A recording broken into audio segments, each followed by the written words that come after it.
this little bit in this project just to sort this front wheel out. So the rim pretty much had it. This needs a good clean up and new bearings. So I've got a new rim, got some bearings, got some spokes.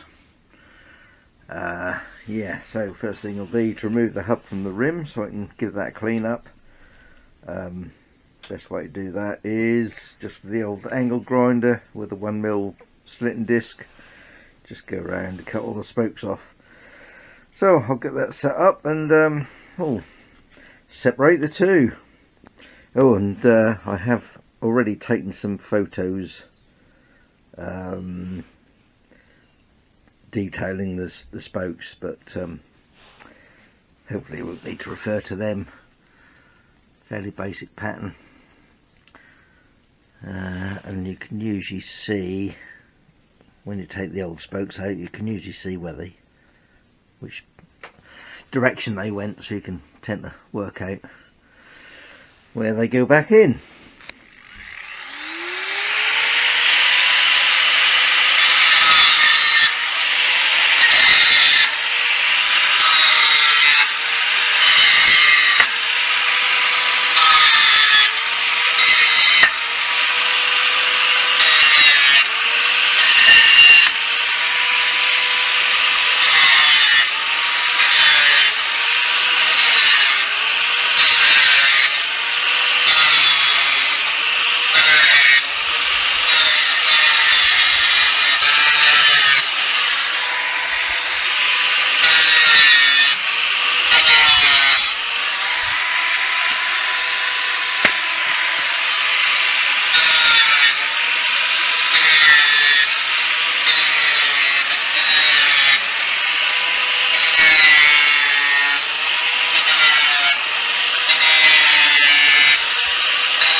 Right, so get the idea, just pulling these out, so I'll carry on with that. Some of them are a little bit tight in there, got a little bit corroded in, so they will all come out, one way or the other. So I'll carry on with that until we've got a bare hub, and then start cleaning this up. It's almost got like concrete, the mud that's on there, so I'm going to have to give this a real good clean down. I think I will just take the bearings, although I'm putting new bearings in, I'll just take the bearings and this little end cap bit off first. That just prizes off. the bearings just knock out. So a little cap, yeah, little cap that side.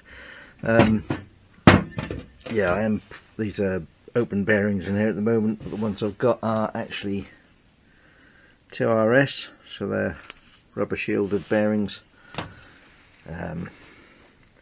Yeah, so they've got a little bit more protection than what's in there. But for now, let's just get this cleaned up. So you can actually see the angle or which ones are the outer holes, and there is just a little wear mark on each of these, so it should be fairly easy to work out which one. That one especially has got a bit more wear in there, so it should be easy to spot which are the outers and which are the inners when we come to reassemble. Right, let's get on, do some cleaning. Starting to clean this up a little bit from that to that so far. Just a nylon brush and some WD-40 and a little bit of really fine, I think that's 0000. What I will to try and get some of the staining out, I might put it through the might give it a polish once I've done, but I'm not really looking for a really shiny finish. Just get all this muck off, which is really hard to remove. Takes a lot of soaking, and with a brush, and some of it I even had to scrape. But that's not going to be too bad. That in there, well, that's going to be another story altogether. So it might take me some time to actually clean this up. Probably would be quicker to put it in the bead blaster, but that's down there. The triumph is in front of it with a lock on it. I really can't be bothered to drag that out, and also need to, while I use that, I try to use it outside because of the dust it creates. And yeah, the meter in there probably needs replacing anyway. It's getting a little bit worn. So I'm going to carry on with this manually, and yeah, it might take a little longer, but hopefully we'll get there. Coming along, still got a long way to go, but getting the worst of it off anyway. Some dirty water there, did actually get a bit of water on it, and some of this, whatever that is, hand cleaner. Yeah, I still got a lot to do though, but it's getting there. Coming on, I have had to resort to a wire brush though, just to get in here. And you can see the difference on this outer piece that I haven't touched. So that is really like concrete wherever it is. Obviously that's a little bit of alley corrosion mixed in with it, but right, well, I'll just give that a quick going over with a polishing mop, just on sort of like first cut compound. I don't know whether I'm going to go too crazy with it really, because it is just a field bike after all. Just as long as the muck will come off easy. There's still a few little bits I might have to go over, little bits of rough concrete stuff wherever it was on there, but yeah, I don't think that's come up too bad anyway. Certainly a lot better than it was. Yeah, I don't want to go too crazy in case I lose any of these little marks. Wait and see which are the in and which are the out, which direction they're going, spokes. So yeah, I don't want to go polishing it too much. Right, I've just pressed in the new bearings. That side I've got the little metal cover back on. So yeah, don't forget to put the spacer in between the bearings, and also the little covers that go on, which do appear to be different.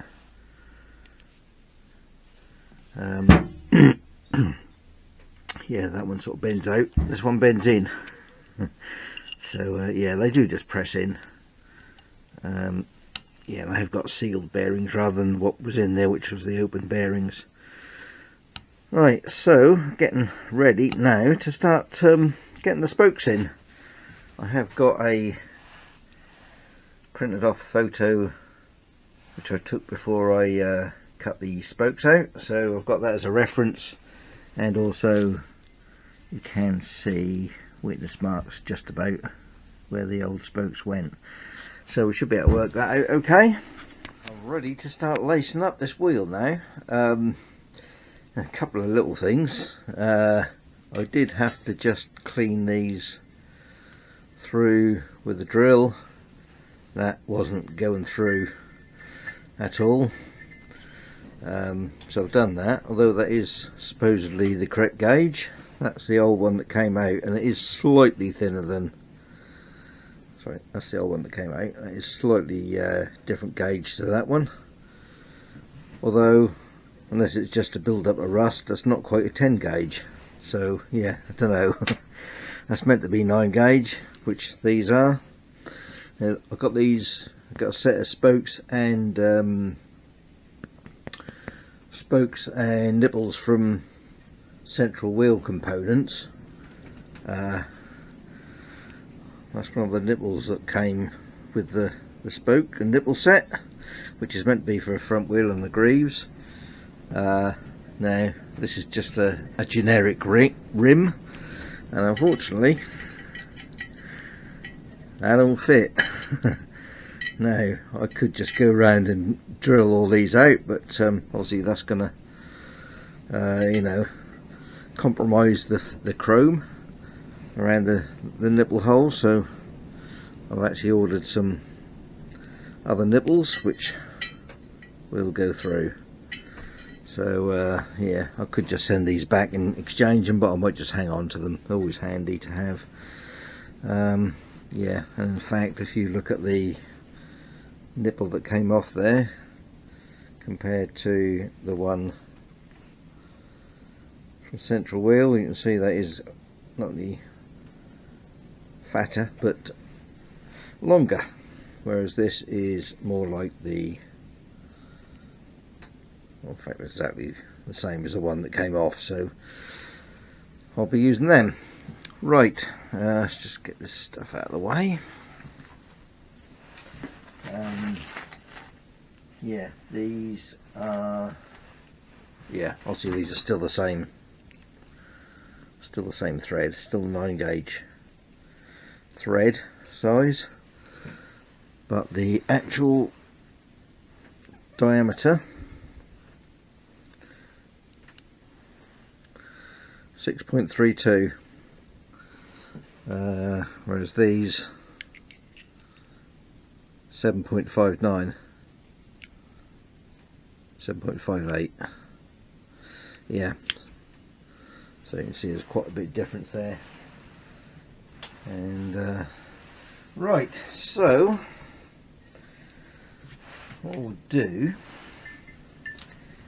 you can just about see some of the witness marks from the outer spokes, so I will be doing the inner ones first, which mean I'll be going in from this direction, and they all sit like that. So I think what I'll do is just spin round. Now I've got that first one in, I could just go every other one. I'll put a spoke through, and once I've done that, we'll bring it back. So I'll just turn the camera off for a bit. Right, so there we are, got a spoke in every other hole. Now these, where are we, witness marks, one there, just see, so they go in that direction, the outer ones, so the inner ones pretty much go in more or less the opposite direction. So I've just got these laid out roughly where they should go. So I now need to line the first one up with a hole in the rim, and need to make sure we get the right angle.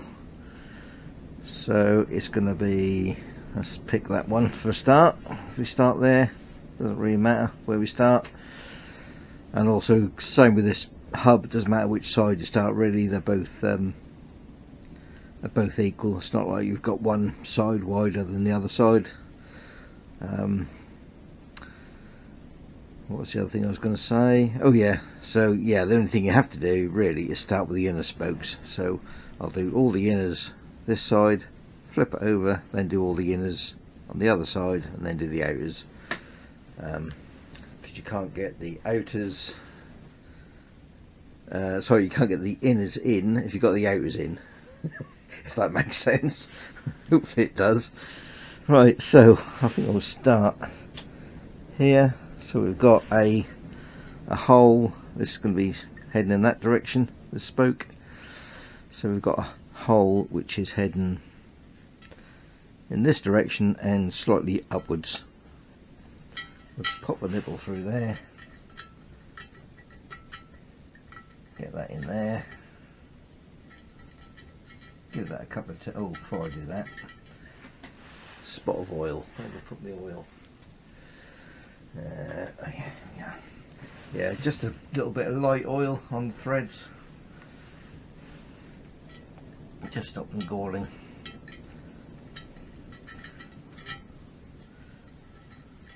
Yeah, so just a few turns. You want to keep this kind of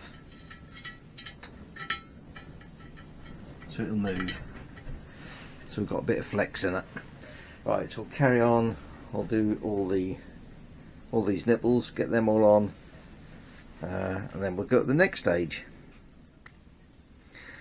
Right, so there we are. That's all those in place. So we're every other hole on the hub, and so we've got one there, every fourth hole on here, which you'll see, well, you can see they're pointing in the right direction. So that's probably the easiest way to tell, they're all pointing in that sort of upwards and outwards direction. Right, so that's that done. So I'll now flip this over and we'll do the other side. Right, so that's this side inners all done. So I basically did the same thing, just popped the spokes through, then just got them in the corresponding direction hole, and again that's sort of one every fourth hole, like that. So now we've got that far, you can see I've there's still plenty of play in there. You can now start doing the outers, which need to come from the opposite side.